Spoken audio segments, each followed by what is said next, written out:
Yo, sa mga kasangga, magandang gabi po sa inyo lahat. So, time check tayo ngayon. Ang oras natin ay alas 10:30 ng gabi, no? So, hindi pa po nakatulog gawa ng pinakiramdaman ko yung paligid dahil sobrang lakas ng hangin mga kasangga.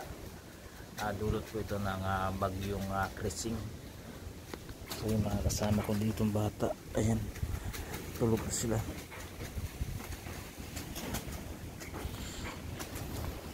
So, baka kasi biglang bumuhos ang ulan, so kaya biglang mas lumakas po yung hangin, mas nailaman na yung gising tayo.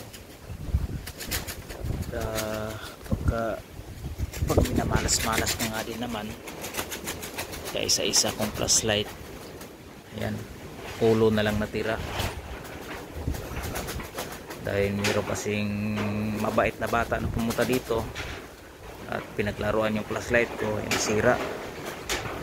So wala tayong magagamit na mga work light na for emergency katulad ng mga ganitong sitwasyon.